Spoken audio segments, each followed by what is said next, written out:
Hello दोस्तों, स्वागत है आपका हमारे चैनल पर। दोस्तों, आज हम आपको दो चिड़ियाओं की कहानी सुनाने जा रहे हैं जिनके पति मर जाते हैं और वे दोनों प्रेग्नेंट होती हैं। दोनों चिड़ियाएं आपस में बहनें होती हैं। एक का नाम मोना चिड़िया और एक का सोना चिड़िया। दोनों के पास अपना अपना एक अंडा होता है और वो अपनी दोनों बहनें अपने पतियों की मौत के बाद अकेली रह जाती हैं और बहुत दुखी होती हैं। तो वो अपने अंडे को साथ लेकर बैठती हैं। कहती हैं, मोना चिड़िया कहती है पीले वाली कि बहन, जब से मेरे पति गए हैं मैं तो बहुत दुखी हो गई हूँ। अब मैं क्या करूँ। दोनों बहनें सुबह जाती हैं, दाना लेकर आती हैं और खा लेती हैं। फिर दूसरी सोना कहती है, बहन, अभी हम अपने बच्चों को अकेला नहीं छोड़ पाने के, इसलिए हम अभी से भोजन इकट्ठा करके रख देते हैं। दोनों चिड़ियाएँ अपनी आगे की प्लानिंग शुरू करती हैं और कहती हैं, हाँ बहन, ये ठीक है, हम अभी से खाना जुटाना शुरू कर देंगे। अगले दिन सुबह हुई और एक सोना चिड़िया कहने लगी, बहन मुझे बुखार है, मैं आज भोजन एकत्रित नहीं कर पाऊँगी, आज तू ही अकेली जा। और दूसरी बहन भोजन लेने के लिए चली गई। तभी सोना ने प्लानिंग की कि मैं कैसे उठूँगी। तभी उसका अंडा हिलने लगा। सोना को लगा कि शायद आज मेरा बच्चा अंडे से बाहर आने वाला है और मुझे पुत्री तो बिल्कुल भी नहीं चाहिए लड़की, मुझे तो लड़का चाहिए जो मेरी आगे की सेवा कर सके। तभी उसने देखा कि अंडे से एक चिड़िया बाहर आई। वह बहुत दुखी हुई, सोचने लगी, ये तो मुझ पे बोझ बन गई है, मैं क्या करूँगी, मेरी देखभाल कौन करेगा, लड़कियाँ तो पराई होती हैं और मुझ पे बोझ बनकर रह जाएगी। थोड़ी देर बाद उसने देखा कि सोना का अंडा भी हिलने लगा है। तभी उससे एक चिड़ा निकला। तो उसने प्लानिंग की कि मैं चिड़िया को, अपनी बेटी को उधर रख देती हूँ और मोना का बच्चा उठा लेती हूँ। तो उसने बच्चों की अदला बदली कर दी। तभी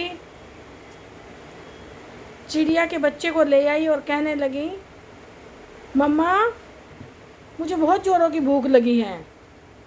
तो उसने उसे दाना खिलाया। तभी उधर चिड़ा कहने लगा, मम्मा, क्या आप मेरी माँ हो? सोना ने कहा, हाँ बेटा, मैं तेरी माँ हूँ। तभी सोना आ गई दाना लेके। तो कहने लगी, अरे मुझे तो बेटी हुई है, मेरी तो बेटी निकली अंडे से, मुझे तो बहुत खुशी हुई है, मैं तो इसे पढ़ा लिखा कर बहुत बड़ा अफसर बनाऊंगी। इधर सोना कहने लगी, मोना, तेरी तो बेटी हुई है और तू तो, तेरे ऊपर बोझ है, मेरे देख बेटा हुआ है, मेरी खूब सेवा करेगा। तो मोना कहने लगी, नहीं सोना, मैं अपनी बेटी को खूब पढ़ाऊँ लिखाऊंगी। उसने अपनी बेटी को खूब पढ़ाया लिखाया। दोनों बच्चे बड़े हुए, मोना सोना के दोनों बच्चे बड़े हुए और उनकी स्कूल के लिए जाने के लिए उनका एडमिशन कराया। और वो दोनों बच्चे एक साथ पढ़ते लिखते, खाते पीते और दोनों माएँ बड़ी खुश थी। अब दोनों बच्चे स्कूल जाने लगे। तो सोना का जो बेटा था, उसने जो चोरी किया था, वो बहुत आलसी था।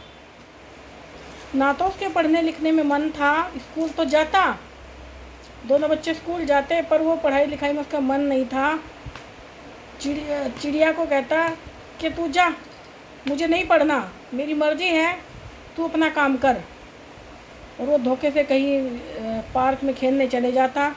और वह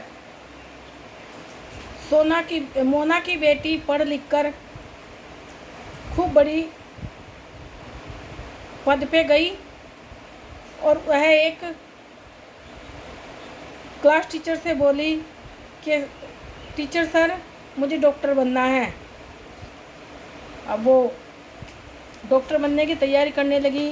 उधर सोना का बेटा बड़ा चतुर और चालाक, जैसी माँ ऐसा बेटा, उसको पढ़ाई लिखाई में बिल्कुल मन नहीं था और वह आलस से भरा हुआ कभी कहीं पढ़ा रहता तो कभी कहीं पढ़ा रहता। अब उसने डॉक्टर बनने की तैयारी कर ली और एक दिन वह बहुत बड़ी डॉक्टर बनी और पहली सैलरी लाकर अपनी माँ को दी।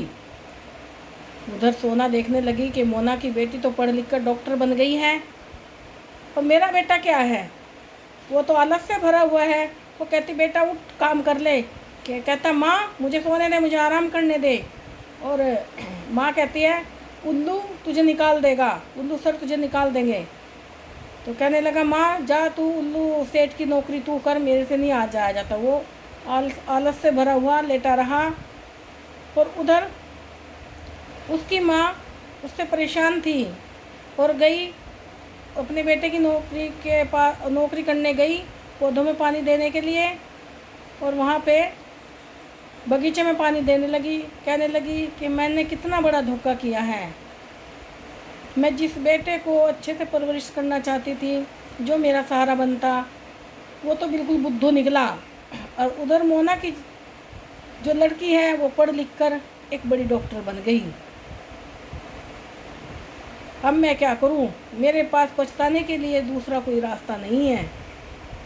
दोस्तों इस कहानी से हमें ये शिक्षा मिलती है कि कभी भी कि कभी भी किसी का बुरा नहीं करना चाहिए, ना ही किसी का दिल दुखाना चाहिए। दोस्तों ये कहानी तो सिर्फ पक्षियों के ऊपर दर्शाई गई है। दरअसल बात क्या है, ये सच्ची कहानी है और ये सब आजकल कलयुग में सब हो रहा है।